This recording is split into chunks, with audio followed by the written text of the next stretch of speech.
अस्सलामु अलैकुम वरहमतुल्लाहि वबरकातुहू। बहुत ख़ास वीडियो लेकर आया हूँ। इलाक़ा या अलाक़ा यानी ज़बर के साथ पढ़ना है आपको या ज़ेर के साथ पढ़ना है, फ़तह के साथ या कसरा के साथ, कैसे इस्तेमाल कर रहे हैं। मैं आपको बता दूँ ये दोनों लफ्ज़ बिल्कुल सही हैं, लेकिन दोनों के मानी में थोड़ा सा फ़र्क है। कहाँ पर इलाक़ा कहना है, कहाँ पर अलाक़ा कहना है, ये हम लोग आज की वीडियो में जानेंगे। मैंने लुग़त देखा, लुग़त में मैंने जो पाया तो सबसे पहले है अलाक़ा। आप यहाँ देख रहे हैं ज़बर के साथ है अलाक़ा। अलाक़ा मुज़क्कर लफ्ज़ है।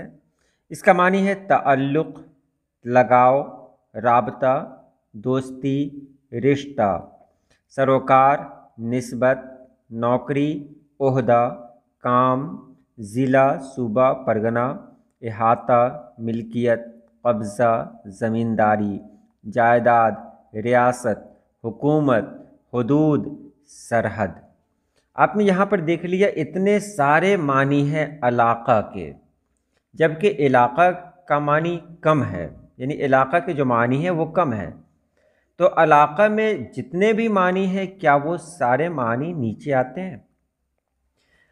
जैसे मिसाल के तौर पर हम लोग कहते हैं कि ये मेरा इलाक़ा है, तो वहाँ पर इलाक़ा कहेंगे या इलाक़ा कहेंगे? चलिए नीचे देखते हैं। पहले इलाक़ा। इलाक़ा ज़ेर के साथ है, ये भी मुज़क्कर है।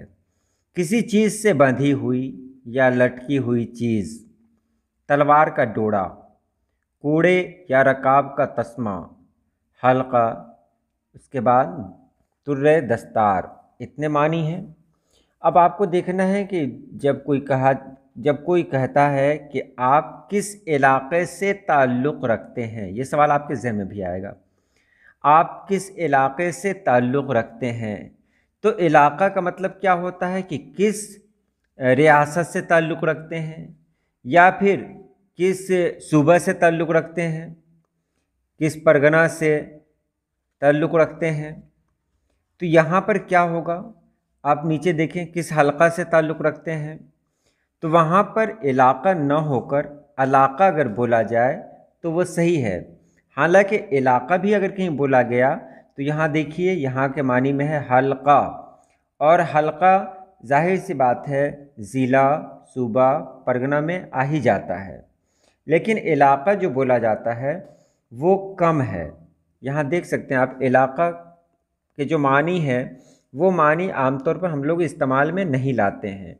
हम लोग जो मानी इस्तेमाल में लाते हैं, जो मतलब होता है हमारा, वो इलाक़ा से होता है। आप किस इलाक़े से ताल्लुक़ रखते हैं, मतलब आप किस सूबा से, किस परगना से, किस ज़िला से, किस रियासत से ताल्लुक़ रखते हैं, तो हमारे कहने का मतलब वहाँ पर होता है इलाक़ा, लेकिन हम लोग बोल देते हैं इलाक़ा। जबकि यहाँ पर बता दिया गया है कि इसमें इतना छोटा सा फ़र्क है, इतना छोटा फ़र्क है कि अगर इलाक़ा को इलाक़ा कहें या इलाक़ा को इलाक़ा कहें तो बहुत ज़्यादा इसमें फ़र्क नहीं आएगा। लेकिन अब यहाँ देखें, अगर हमारी मुराद हो तलवार का डोरा, तो वहाँ पर हम इलाक़ा नहीं कह सकते, इलाक़ा कह सकते हैं। किसी चीज़ से बंधी हुई या लटकी हुई कोई चीज़ अगर हमारी मुराद हो तो फिर वहाँ भी हम इलाक़ा ही कहेंगे, इलाक़ा नहीं कहेंगे। अगर तअल्लुक़ हो तो तअल्लुक़ इसी में सब कुछ छुपा हुआ है। आप किस इलाक़े से ताल्लुक़ रखते हैं, तो तअल्लुक़ और लगाव अगर कहीं मानी आपका हो तो वहाँ पर इलाक़ा नहीं कहना है बल्कि इलाक़ा कहना है।